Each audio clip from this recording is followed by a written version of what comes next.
Various writers and directors of The Walking Dead have smuggled a bunch of clever Easter eggs into the show. Unless you're a very attentive viewer, you'll probably miss most of it on your first watch. For the rest of us more casual fans, here are 11 hidden references and secret tidbits from The Walking Dead that prove the people behind the show are a lot smarter than you think. We'll also take a look at some incredible behind-the-scenes details. First up, the governor is a pirate. Our first Easter egg that you might have missed is the pirate governor. The governor was a perfectly normal-looking man until he crossed Michonne, who stabbed out his eye. After that, he donned his trademark eye patch and truly revealed himself as a power-hungry, cold-blooded killer. Even though the character was a serious villain in the show, the director of one season 4 episode couldn't help but poke fun at actor David Morrissey's new look. After being cast out of Woodbury and abandoned by humanity, the governor is rescued by Tara and her family, who have no idea about his evil past. In one scene, the governor is shown waking up from a nap, and the pillow under his head has a parrot strategically placed to make it look like the bird is perched on his shoulder. Eye patch, parrot, yep, he's a proper swashbuckler now. Next up, the title screen decaying. Although this Easter egg is rather inconspicuous, the makers added a wonderful touch, similar to how the walkers on the show continue to rot and decay as each season comes and passes. The program's logo grows a little bit more, shall we say, rotten when it appears at the end of the opening credits. Given the numerous circumstances in which we've witnessed the crimes that certain people who were considered good law-abiding people before the breakout began can penetrate, the degradation of the logo is also a thematic parallel to the breakdown of society. Even Negan was merely a high school gym teacher before he gazed into the void of power left by the demise of all authorities and rose to become a powerful figure. Now for Heisenberg's Sky Blue Meth. The show cleverly alludes to another of AMC's other big hit shows in season 2. There's a distinct baggie below all the pill bottles, while Daryl Dixon is searching through his brother's drug collection to find something that can treat an infected wound on T-Arm. That resembles Sky Blue, the fabled meth that Walter White and Jesse Pinkman produced in the television series Breaking Bad. The two shows also make other references to one another. Daryl says that Merle's dealer was a janky tiny white guy who frequently referred to women as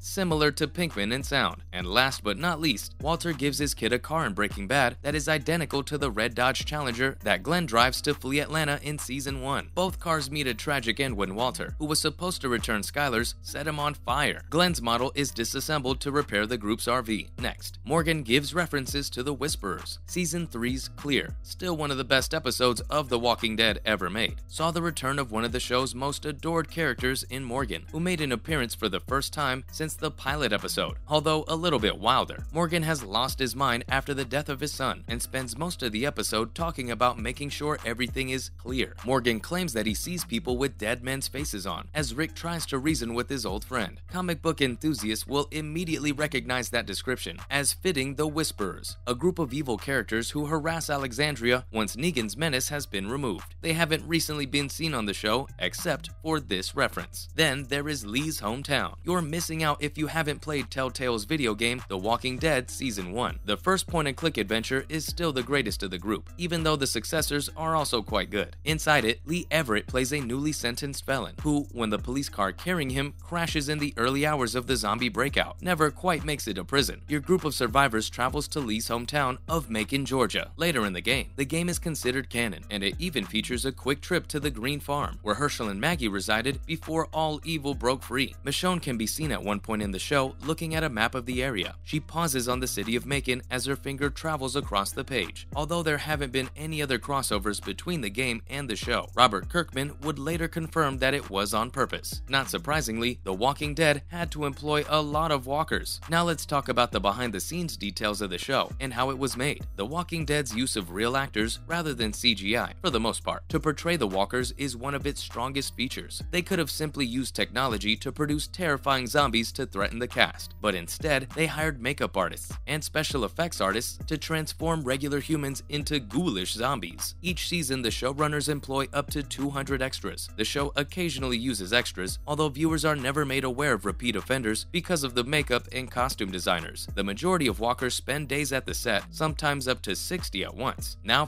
the police got involved. When filming a show about a bunch of criminals rushing around with guns, you have to be careful lest some viewers get the wrong impression. When Michael Michael Rooker was spotted perched on a building in the first season with a gun. A SWAT squad was sent to the scene. After seeing that, it's hard to blame anyone for calling the police. But it wasn't the only time the cast had run into problems with the police. One evening, Lauren Cohan was stopped on her way home from work while still coated in blood. Even though it was artificial blood, the policeman didn't feel any better when he approached the car. Next, the types of zombies on set. If you're going to spend a lot of time and money converting someone into a zombie, you don't want them to be visible from 200 yards away. That doesn't mean that the folks in the wide shots don't have makeup, but it does cause the zombies on the set to be divided into different categories. Walkers are divided into different categories based on how much time they'll spend on screen and how near the camera they will be. They're far away from the camera and dressed in shabby clothes with minimal makeup. They could grab a prosthesis if you come too close, but those in full frame get the actual Walking Dead experience. What's more, The Walking Dead could have had aliens. When Robert Kirkman went to pitch the series to AMC, The Walking Dead comic was already a major franchise, but it didn't get off to the best start. Few people expected the book's success when he first published it. How much longer could a story about zombies truly go on? Early on, he made light of the fact that he planned to introduce aliens around issue number 75 and give the entire tale an absurd alien invasion story. While he was making fun of it, he added several color pages to the issue's back, which amused most people but upset some others. Followed by, the time in the series passes differently. By the time the last season of The Walking Dead aired, the program had been running for 12 years, but it doesn't proceed in real time. This led to many fans wondering just how long had elapsed since the plague originally infected humanity and destroyed the majority of civilization. The show made it clear how much time had passed between Rick Grimes' coma and his zombie apocalypse recovery. The timeline was made clear in Season 10's Here's Negan. His flashbacks indicated that between 12 and 13 years had passed since the zombie apocalypse began throughout the 11 seasons. Moving on, walkers and the living are separated on set. People typically eat together while they work together, such as when actors and staff are on film productions. In most situations, that's how it goes, but not on the set of The Walking Dead. They eat apart from one another to put a barrier between the living and the dead. It continues past just tearing apart. The ordinary crew typically receives quite decent craft services, but not the walkers. When production resumes after lunch, the extras might feel a little more motivated to bite the regulars because they're only served something like a salad or spaghetti. Next up, they had to digitally remove every time the walkers blinked. Humans can blink 15 to 20 times each minute on average. Blinking is automatic and continuous. However, one thing about it is that a corpse or zombie doesn't blink after death. On the set of The Walking Dead, walkers were instructed to not blink when they were given instructions. As a result, they must go into post-production editing and digitally eliminate any sort of blinking that a walker or zombie could have made on screen. Even if it is a costly and tiny change, it plays such a huge part in making the portrayal of the walker look more realistic. Interestingly, the zombie sounds are post-production. All walkers have a sound that's designed to terrify both the viewers and the characters on screen. It comes from their incessant groaning and moaning as they crawl toward their victim. The walkers are taught to keep their mouths shut and minimize their tendency to moan out brains to pull off the show. There are many causes for this, but sound editing in television series is the most obvious one. They just add the sound effects in post-production instead of placing microphones on every person who walks through the fields or pausing the filming to let someone sneeze. And finally, each episode costs about $2 million.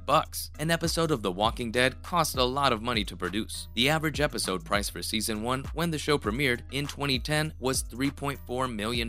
That's a lot of money for a cable television show, but the price wasn't that high for long. The show's high budget caused problems between the showrunner and AMC, which ultimately forced the cost of the show to be cut. AMC now spends about $2.75 million on each episode, which is not a little sum of money. The series may have survived for as long as it has because of the cut production price. And that concludes our list of the hidden Easter eggs and interesting behind-the-scenes details in the fan-favorite show. The Walking Dead has garnered a loyal fan base that continues to grow with each season. Who is your favorite character in The Walking Dead? And which season was your favorite? Make sure to let us know your thoughts down below. Don't forget to like and share the video, subscribe to the channel, and hit the notification bell for more content like this. Thanks for watching, and we'll see you next time.